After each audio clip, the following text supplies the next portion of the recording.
I'm a Google developer expert, and today we're going to be having a section on building at scale with Firebase and Firebase Studio. We're going to talk about Firebase, talk about what Firebase offers, and talk about Firebase Studio and what it offers as well, giving us the ability for us to focus on what really matters, which is actually building the product and shipping it out for the end users to make use of it.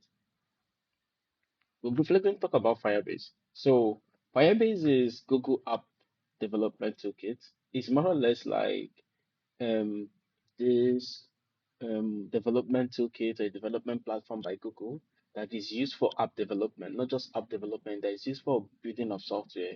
And the big advantage of it is that it does not just stand alone, it comes equipped with everything that Google offers, AdSense, analytics, Crashlytics, and the likes. It comes a lot with it. And the beautiful part of it is that Firebase is supporting a whole lot of platforms like iOS, Android, web, C++, Unity, and Flutter, which is so amazing.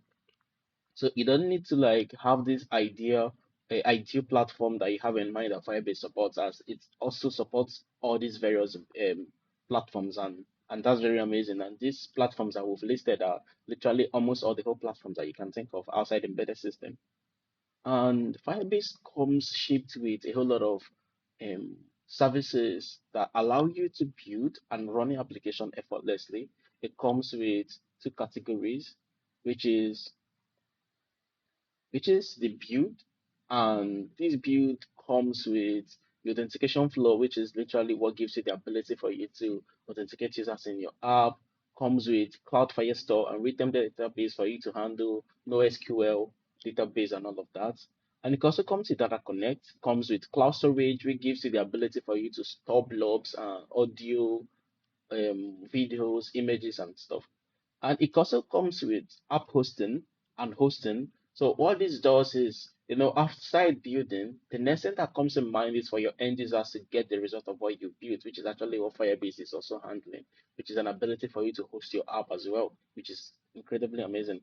And on the AI side, Firebase comes with Firebase machine language, comes with Jenkins, and comes with Firebase AI logic client SDKs, which is very amazing for people who are into AI, who are AI engineers, and who wants to do a whole lot of stuff on the AI sphere with Firebase.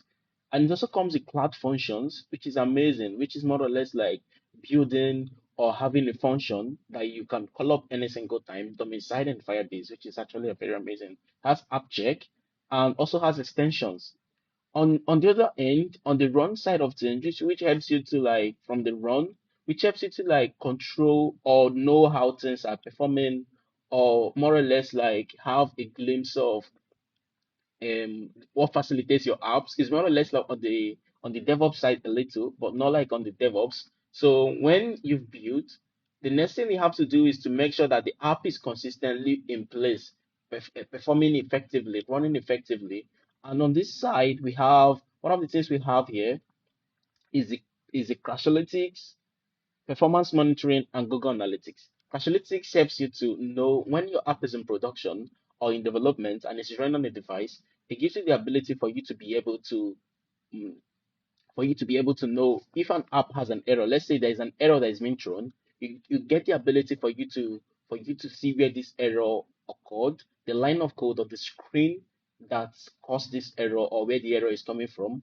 Performance monitoring as well. Same thing Google Analytics. Google Analytics gives you the ability for you to from the word analytics, it gives you the ability for you to know where your users are, the countries they are on, the devices they are on, the time of the day they are more frequent on your app, and stuff like that. Then we have the test lab, we have the app distribution. The app distribution can be used for during stages of development.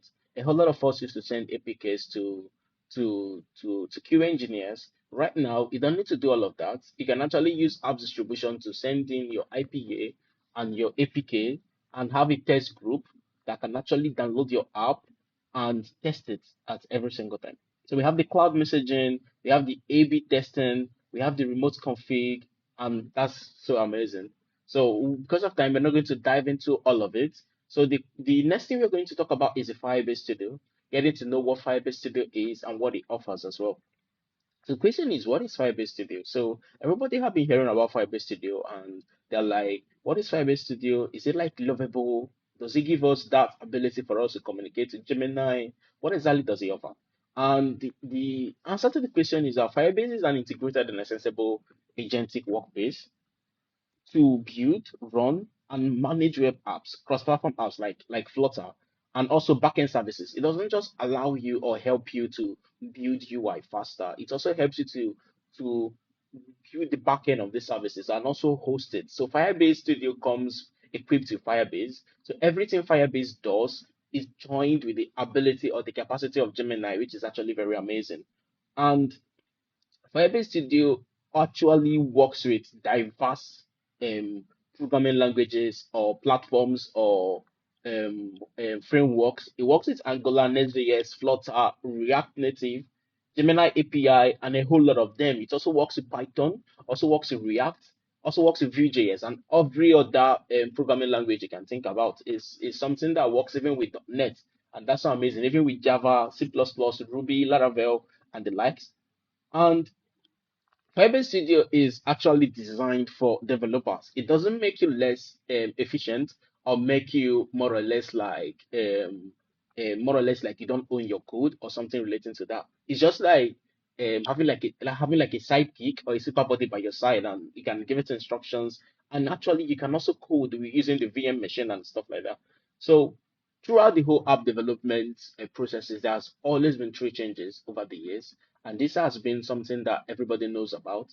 And one of it is that building app today is time consuming, is sometimes frustrating, and feeding numerous hoops. So when you're building an app and you have an idea to launch this MVP in 6 months, that can be a whole lot of things. Imagine you want to ship out your idea, and in the next 6 months, that your idea can actually become something that the community doesn't want, the market doesn't want again. It can maybe you're still building, you're still iterating over it, you're still handling all of the bugs and the whole life cycle involved in development, and then voila, a product comes to the market. And there's always a lot. When you build, you test, DevOps handle all of this, QA do all of that. And most of the times, the whole process or the whole life cycle can actually become so frustrating. And that is all about this. So you build, you code, you build, you test, you release, you monitor, and you operate, and then you go back to that same cycle. That's what everybody has been doing all these years. And the beautiful part of it is that if you're a professional developer, you get to know that this can actually be frustrating at some point. This can actually be something that can be much of a hassle, or can actually maybe sometimes make product not to come to the market when they want to go to the market and stuff like that. So the questions that people keep on asking is, what is my tech stack? What are my dependencies? What I'm building, is it something that is scalable? Is it secure? Is it performant? And people ask a whole lot of these questions like, who are my users and all of that. And these are questions we ask, not actually the questions about coding and all of that. So we need to like answer a whole lot of questions, and that can actually be so frustrating and overwhelming, sincerely, when you get to ask if what you're building is scalable. You've been building for the past 3 months, and you ask this question if what you're building is performant enough, if it's going to yield a whole lot of stuff, if deployment with CI/CD strategy is the best you guys are using and all of that. So the questions can become so overwhelming that most of the times you don't actually know what is happening and stuff. And the challenges in building in the life cycle of app development can become frustrating at every single point. During coding, someone can actually write a code that is not secured enough, and that can actually bring a problem. Someone can write a code that is not even testable, and that can actually be a problem. During build, it can get frustrating. During testing, the testing process can actually go to a process that can actually last 2 weeks. That same repetitive mode can actually be something you do, you come back to it, you do it again, you come back to it, and as much as you can, because you want to ship out a product that is not just there, but a product that actually solves the problem and is also scalable, performant, and actually gives the user what they want to get. And that's something. So the next thing is that software development is becoming more decentralized. A lot of people are actually operating from different time zones using different devices and are working from different places. And then it used to be just one person on a system coding, and possibly maybe some people in an office coding physically or interacting physically. But these days, it's now something that has been diversified is now in a way where it's no longer centralized, decentralized, that people can actually be coding from the home, can be coding from the office, or can be coding from the coffee shop. They can actually be using different devices to collaborate with you, and that is something that can become very overwhelming.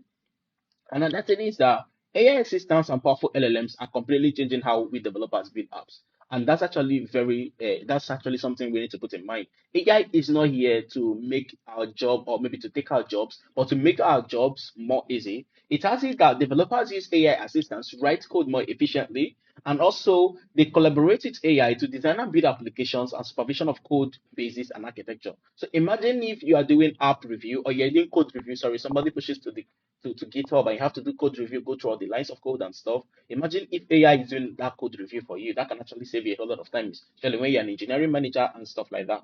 And the beautiful part of it is that developers set goals for the AI to create applications with little to no supervision of code base or architecture. So you train your AI model or you have your AI design exactly what you have in mind with no supervision, just more or less like this saying, which is not true, that junior developers are not going to exist again as the AI is like a junior developer or mid-level developer. No, that's not actually true. But that's the picture people place in their mind as you can actually use an AI to structure a code base or to structure a code base or a structure without you telling you what to do, doing stand-ups and that, doing technical stand-ups and stuff like that. And the funny, beautiful part of it is that so on the picture mentioned that today more than a quarter of all code base are Google generated by AI. Then it is reviewed and accepted by engineers. That it helps engineers move and do work faster. That's actually the simple truth. So a lot of engineers are actually using AI to make their work easy. So what they do is when these codes are being generated, they review it, go through the process, check if it's scalable, if it's secure, if it's performant, and actually accept it. And that's actually very amazing. It reduces from 6 months MVP launch to possibly 3 months MVP, which is actually very amazing. And the question is, can we do better with all of these things we're having, with all of these issues we're having in development? Can we do better? Can we have a code base or a structure that is good or that is more or less adopting all of these situations we are having, these changes we are having? Can we be something that is integrated? Can we like integrate all of these our systems and make sure there is no flop on any side?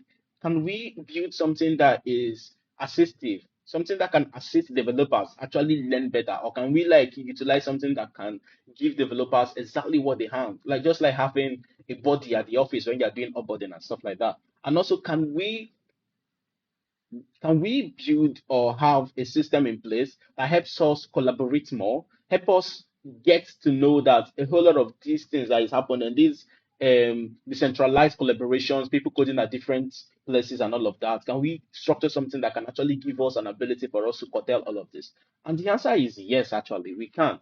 And one beautiful part of it is that we can make sure that we have a choice in using as much as little AI as we want when building our apps. So we can actually use AI centric view or we can use code centric view. So if we are building and we want to make sure that what we are building, that we want to like have a we want to code along, we want to make changes, we can actually have a code centric view that we can actually code with. We can actually make the changes to, sorry, and make these changes, or we can say, I'm not more of a programmer, I'm not more of a coder. I like to have this AI-centric view, which is actually very amazing. And you can actually invite your team and they collaborate on it, which is really amazing. So we can actually see Firebase Studio in action, which is us building just a little something. So this is it.